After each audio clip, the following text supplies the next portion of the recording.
Good morning students. मैं Ganesh Kumar Chaudhary, assistant professor chemistry government college Barmer.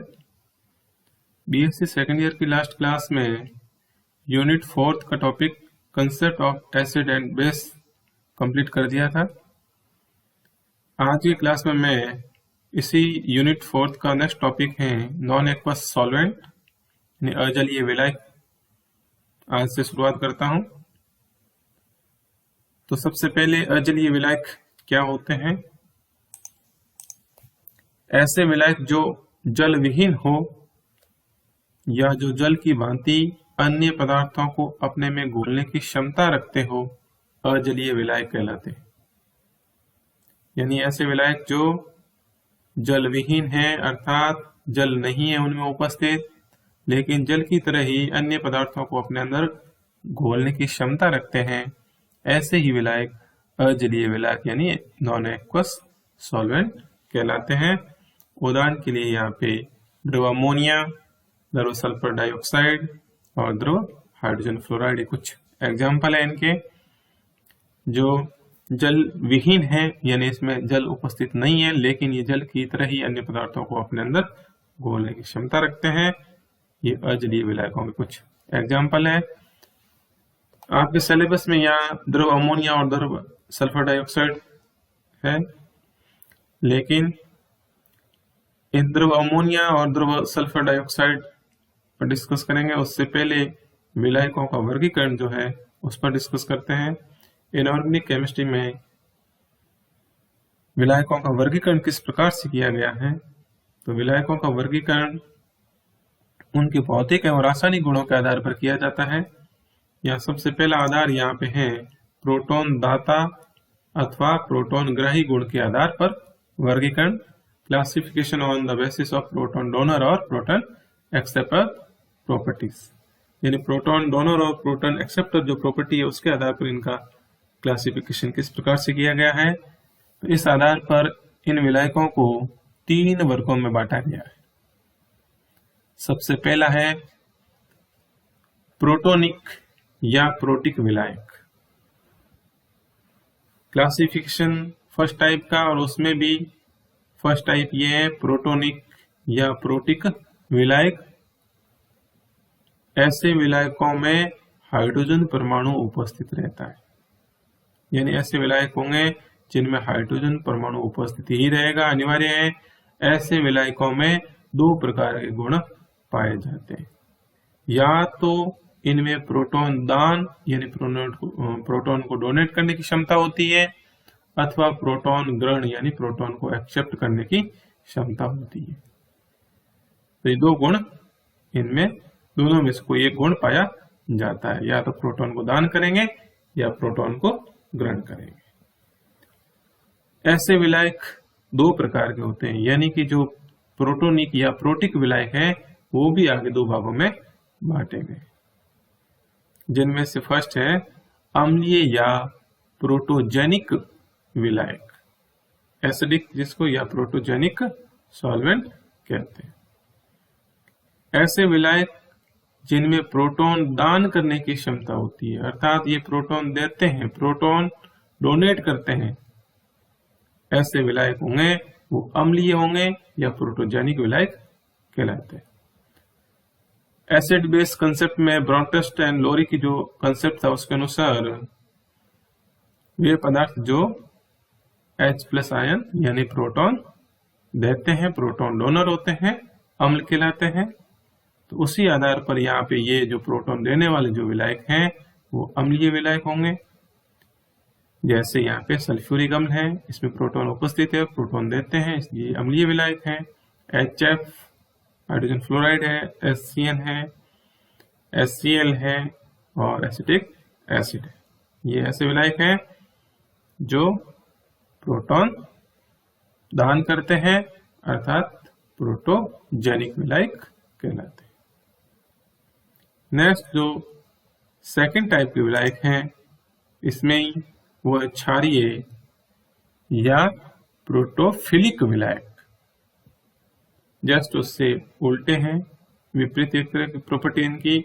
ऐसे विलायकों में प्रोटॉन ग्रहण करने की प्रवृत्ति होती है, वे पदार्थ जो प्रोटॉन ग्रहण करते हैं क्षार कहलाते हैं, इसलिए इस विलायकों को क्षारीय विलायक कहते हैं या फिर प्रोटोफिलिक विलायक कहलाते हैं। जैसे अमोनिया है या फिर एमीन के यौगिक हैं या हाइड्रोजन है, ये कुछ विलायक जो प्रोटॉन ग्रहण करने की प्रवृत्ति रखते हैं, इन्हें क्षारीय या प्रोटोफिलिक विलायक कहते हैं। ये दोनों टाइप के जो विलायक थे, प्रोटोजेनिक या इसको प्रोटिक विलायक, जो एक फर्स्ट टाइप के इसमें वर्गीकरण के अंदर था। सेकंड टाइप इसमें है नॉन प्रोटोनिक या एप्रोटिक विलायक। ऐसे विलायकों के अणुसूत्र में हाइड्रोजन रहता भी है अथवा नहीं भी, यानी कि इनके अणुसूत्र में हाइड्रोजन उपस्थित हो भी सकता है अथवा नहीं भी हो सकता है। ऐसे विलायक न तो प्रोटॉन दान करते हैं और न ही ग्रहण करते हैं। ये इनमें हाइड्रोजन उपस्थित हो या न हो, लेकिन ये न तो हाइड्रोजन जो प्रोटॉन है उसका दान करेंगे और न ही उनको ग्रहण करेंगे। ऐसे विलायक नॉन प्रोटोनिक या एप्रोटिक विलायक कहलाते हैं। जैसे बेंजीन है, सल्फर डाइऑक्साइड है, कार्बन टेट्राक्लोराइड है, क्लोरोफॉर्म है, ये इसके एग्जाम्पल है जो नॉन प्रोटोनिक या एप्रोटिक विलायक कहलाते हैं। तीसरे प्रकार के जो विलायक है वो है उभय प्रोटिक विलायक, एम्फोटेरिक सॉल्वेंट। ऐसे विलायकों में प्रोटॉन देने एवं लेने दोनों की क्षमता होती है। ऐसे विलायक जो प्रोटॉन ग्रहण कर भी सकते हैं और प्रोटॉन दाता भी होते हैं, प्रोटॉन दे भी सकते हैं अथवा ले भी सकते हैं। अर्थात ये अम्लीय एवं क्षारीय दोनों तरह का व्यवहार प्रदर्शित करते हैं। प्रोटॉन जब ये डोनेट करेंगे, देंगे, तब तो अम्लीय व्यवहार प्रदर्शित करेंगे, और जब ये प्रोटॉन ग्रहण करेंगे तो ये क्षारीय व्यवहार प्रदर्शित करेंगे। अर्थात ये दोनों तरह के व्यवहार प्रदर्शित करते हैं, इसलिए इन्हें उभय प्रोटिक विलायक कहा जाता है। जैसे यहाँ पे कुछ एग्जाम्पल ले रखे हैं, वाटर का है या अल्कोहल के, मेथनॉल, इथेनॉल आदि, ये कुछ एग्जाम्पल है उभय प्रोटिक विलायकों के। इसके साथ ही जो क्लासिफिकेशन का फर्स्ट जो इसका बेसिस था, यानी प्रोटॉन दाता अथवा प्रोटॉन ग्रही गुण के आधार पर वर्गीकरण कंप्लीट होता है। नेक्स्ट जो है इसमें दूसरे आधार जो है वो है समान को समान विलय करता है, अर्थात समान को समान बोलता है। इस गुण के आधार पर वर्गीकरण, classification on basis of like resolve in like property. समान समान को विलय करता है इस गुण के आधार पर। यहाँ पे क्लासिफिकेशन दो वर्गों में वर्गीकृत किया गया है। यहाँ पे पहला है आयन कारक विलय, आयनाइजेशन, इनको बोल आयनाइजिंग जो सॉल्वेंट जिनका आयनीकरण होता है। तो ऐसे विलायक या तो ध्रुवीय होते हैं अथवा आयनिक नेचर के होते हैं, यानी इनका आयनाइजेशन होता है तो ये इनकी प्रकृति वो आयनिक होगी, या फिर ये ध्रुवीय विलायक होते हैं। इनके परावैद्युतनांक यानी कि डाइलेक्ट्रिक कांस्टेंट है जो उनका मान है वो बहुत ही उच्च होता है। इनमें स्वतः आयनन का गुण भी पाया जाता है। तो ऐसे विलायक जो हैं, जैसे जल का मॉलिक्यूल है, यहाँ पे अमोनिया है, द्रव अमोनिया, द्रव सल्फर डाइऑक्साइड आदि जो है इसके एग्जाम्पल है। ये आयन कारक विलायकों के एग्जाम्पल। कैसे यहाँ पे जल का स्वतः आयनन ये हो रहा है, जैसे यहाँ पे इससे हाइड्रोनियम आयन बन रहा है और हाइड्रोक्साइड आयन बन रहा है स्वतः आयनन के फलस्वरूप। तो जिनमें स्वतः आयनन का गुण पाया जाता है, इनके परावैद्युतनांक जो डाइलेक्ट्रिक कांस्टेंट है उसका मान भी उच्च होता है, और साथ में ये ध्रुवीय प्रकृति के या आयनिक नेचर के होते हैं। इन्हें आयन कारक विलायक कहते हैं। सेकंड इसमें टाइप जो है वो है अनआयन कारक विलायक, नॉन आयनाइजिंग सॉल्वेंट। ऐसे विलायक या तो अध्रुवीय होते हैं या अनआयनिक प्रकृति के होते हैं। ये विलायक अध्रुवीय यानी कि नॉन पोलर अथवा उदासीन यौगिकों को अपने में विलय करते हैं, यानी इनकी नेचर भी अध्रुवीय है, नॉन पोलर हैं, तो ऐसे पदार्थों को बोलेंगे जो नॉन पोलर होते हैं उनको ही विलय करते हैं, अथवा उदासीन होते हैं उनको ये विलय करते हैं। इनके जो डाइलेक्ट्रिक कांस्टेंट है उसका मान निम्न होता है। इनमें स्वतः आयनन का गुण नहीं पाया जाता है। ऐसे विलायकों का एग्जाम्पल यहाँ पे जैसे बेंजीन है, कार्बन टेट्राक्लोराइड है, कुछ हाइड्रोकार्बन विलायक है, ये सब सॉल्वेंट है वो अनआयनकारक विलायकों के एग्जाम्पल है। तीसरा यहाँ पे बेसिस है वो है जलीय अथवा अजलीय गुण के आधार पर वर्गीकरण। यहाँ पे classification on the basis of aqueous और नॉन एक्वस प्रॉपर्टी के आधार पर। इसमें भी दो वर्गों में वर्गीकृत किया गया है। पहला है जलीय विलायक, एक्वस सॉल्वेंट, और इस वर्ग में केवल जल ही आता है। जलीय विलायक में जल ही आएगा, नाम से पता चल रहा है कि जलीय विलायक है, यानी कि एक्वस है उसमें जल उपस्थित है, जल उपस्थित वाला जलीय विलायक जल ही है।